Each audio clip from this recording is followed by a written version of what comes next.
Halo, apa kabar? Kembali berjumpa dengan saya Hirsun Arif dan Bung Rocky Gerung. Bung Rocky, apa yang terjadi dengan Golkar ya? Tiba-tiba saja kembali mencalonkan Airin di Pilkada Banten setelah sebelumnya menolak untuk memberikan rekomendasi kepada Airin. Apakah artinya ini Bahlil mulai membalilo ke Jokowi atau sebenarnya ini lebih pada karena Bahlil kemudian mulai melawan Kim Plus gitu? Harus jelas bahwa Airin tiba kembali di Golkar bukan karena dipanggil pulang oleh Bahlil atau eh, dicalekkan akhirnya di Banten karena Bahlil berubah pikiran, tetapi karena perubahan mindset di dalam Golkar sendiri itu. Jadi kita mesti lihat bahwa Bahlil tidak ada peran apa-apa sebetulnya untuk menuntun kembali Airin di dalam politik Banten, karena Bahlil dari awal tidak paham bagaimana sebetulnya kondisi terakhir dari Airin di Banten. Kan harusnya begitu kan. Jadi Airin jauh lebih potensial, lebih berbunyi, lebih mekar daripada Bahlil. Nah, karena itu Bahlil harus ikuti pada akhirnya popularitas dari Airin di Banten. Dan Airin pasti lebih besar dari Partai Golkar hari-hari ini. Golkar terpuruk, Airin mekar. Jadi sebetulnya ini semacam paradoks bahwa Golkar akhirnya harus minta tolong seorang perempuan, dan nama perempuan itu adalah Airin. Dan Ibu Mega kemarin udah kasih sinyal bagus bahwa Airin harus betul-betul lantang menyuarakan prinsip-prinsip perjuangan politik, dan Airin mengerti itu. Dan sebagai perempuan dia bahkan mengucapkan bahwa saya adalah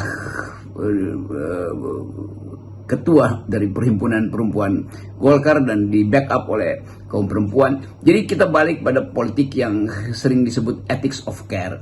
Jadi ethics of care itu berseberangan dengan ethics of right. Kalau pakai ethics of right, maka tentu Bahlil tidak mungkin melunak untuk menyodorkan dirinya ditegur lagi oleh Jokowi. Tetapi dengan adanya Airin, maka terlihat Bahlil seolah-olah melawan Jokowi, padahal sebetulnya Airin lah yang sekarang melawan Jokowi. Jadi dari segi itu kita bisa lihat Golkar bisa dipulihkan sebetulnya, asal ada kegiatan politik baru di dalam Golkar itu berupaya untuk mengembalikan fungsi Golkar sebagai partai modern yang tidak boleh diacak-acak seperti Bahlil mengacak-acak Golkar, Bahlil dan Dasko. Saya kira itu mesti dilengkapkan dua pasangan itu. Jadi sekali lagi ada kesempatan Golkar memulihkan kembali kesuburan beringin itu. Toh yang dipotong kan cuma rantingnya tuh, ternyata akarnya masih tumbuh melalui politik di Banten, atau tumbuh melalui kehadiran Airin.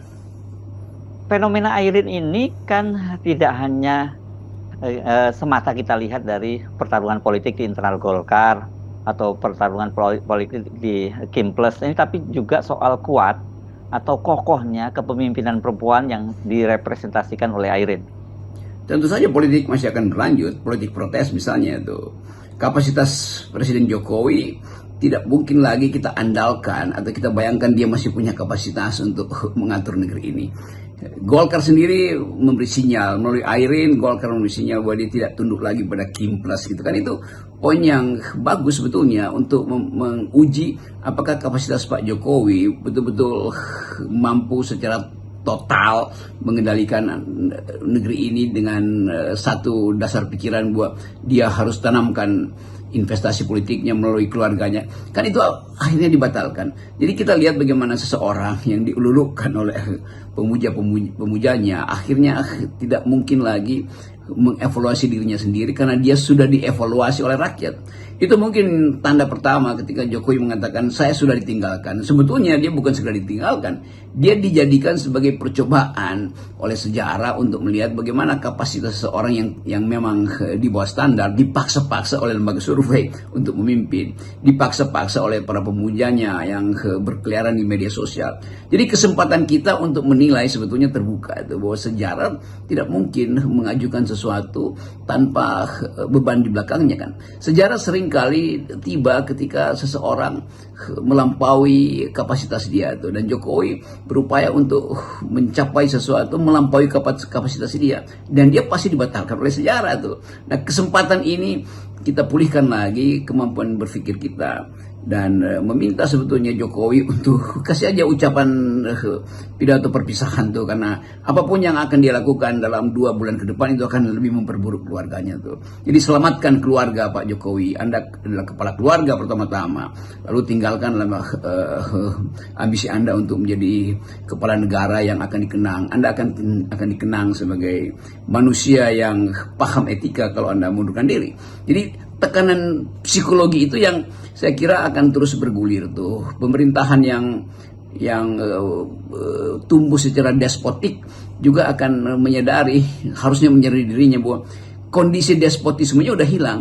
Kan semua peralatan rejim Pak Jokowi udah nggak ada tuh. Dan Golkar udah ya diatur oleh Jokowi, tapi pada akhirnya Golkar juga merasa dia bisa otonom juga. Jadi ketika rakyat menuntut keterbukaan, maka Presiden Jokowi harus jawab itu dengan kejujuran bahwa dia memang menutup proses politik hari ini. Dan dia tahu bahwa sejarah sedang membuka aib-aib politik dia selama 9 tahun ini. Apakah keputusan Golkar kembali mengusung Airin ini sebagai bukti bahwa ya Golkar ini di bawah Bahlil, yang itu artinya kita lihat dari kepanjangan tangannya Pak Jokowi itu kemudian tidak lagi sejalan dengan Kim. Ya artinya sebenarnya Pak Jokowi kepentingannya sekarang sudah berbeda dengan Kim itu, atau tepatnya Kim sudah tidak bisa diharapkan lagi oleh Pak Jokowi. Tentu tidak berlebihan kalau saya menyebut the feminist fight back, karena Ibu Mega juga adalah seorang perempuan yang membangkitkan kembali harapan bahwa politik yang jujur bisa dihasilkan kembali melalui kepemimpinan perempuan. Ibu Puan juga menurut Ibu Mega sudah belajar banyak. Jadi kita punya stok pemimpin perempuan di masa depan. Ada Airin, ada Ibu Mega, tentu Ibu Mega mempersiapkan Puan. Jadi kita lihat nanti 2029 itu bisa sangat unik. Karena mungkin itu satu-satunya pengalaman sejarah baru Indonesia. Kita akan lihat tampilnya pemimpin-pemimpin perempuan dalam kompetisi yang fair tuh. Jadi kita dorong sebetulnya Mbak Puan untuk tetap memperancar karir politiknya, melengkapi dengan pengetahuan yang lebih feminis. Demikian juga Ibu Airin yang berupaya untuk menampilkan sisi keperempuanan dalam politik. Karena nanti dunia dalam 5 tahun ke depan akan bicara soal environment yang selalu dekat dengan kepentingan perempuan. Jadi ekosistem yang bersih itu selalu dekat dengan pikiran ethics of care, etika kepedulian yang hanya mungkin dirawat melalui perspektif keperempuanan tuh. Jadi sekali lagi poin-poin yang muncul hari-hari ini menunjukkan era baru. Indonesia sedang mengalami turbulensi nilai, tetapi turbulensi itu tidak boleh menghasilkan badai. Cukup angin puting beliung yang bisa dikendalikan. Dan pengendalian itulah yang kita maksudkan hari-hari ini dengan meminta supaya demonstrasi-demonstrasi jangan dihadapi sebagai badai. Itu hanyalah upaya kecil untuk meniupkan angin segar perubahan. Jadi wind of change kalau pakai judul lagu siapa itu, Scorpion. Jadi sebetulnya kita ada di dalam track yang bagus. Presiden Jokowi di ujung pemerintahannya memperlihatkan sifat patriarki yang otoriter, yang hanya menginginkan satu cara berpolitik, yaitu dengan melanggar semua aturan publik, aturan value civilian.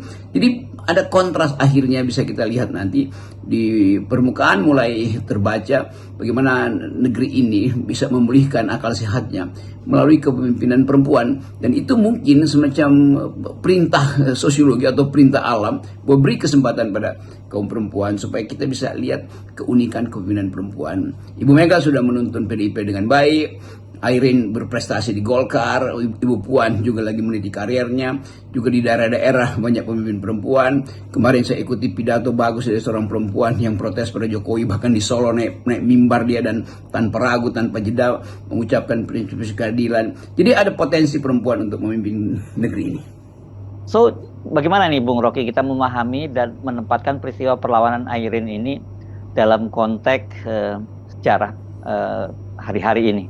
Ya, saya kira Airin affair ini, Airin affair artinya peristiwa Airin dalam politik ini memperlihatkan satu pola baru dalam politik dan kebudayaan politik Indonesia, yaitu mencoba berharap tetapi seringkali harapan itu dibatalkan oleh semacam pengkondisian supaya harapan itu tidak terwujud.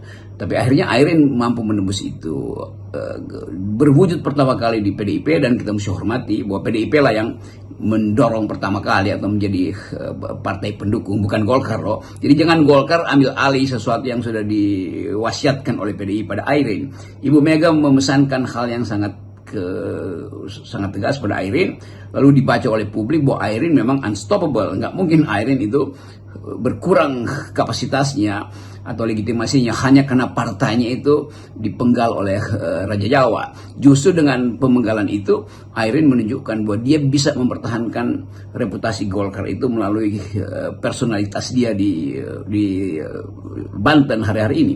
Jadi kita akan lihat satu permainan politik yang enak, bahwa Golkar akhirnya tunduk justru pada kapasitas Airin, bukan Airin yang tunduk pada Golkar. Demikian juga Ibu Mega melihat bahwa kapasitas Airin itu bisa dijadikan standar untuk satu pendidikan politik baru, bahwa seorang perempuan bisa muncul bukan sekedar tiba-tiba, tapi dipanggil sejarah untuk jadi contoh bahwa tidak perlu ada semacam pesimisme. Setiap manusia politik tentu tumbuh dalam kapasitas optimisme, dan optimisme itu yang memungkinkan politik dirumuskan sebagai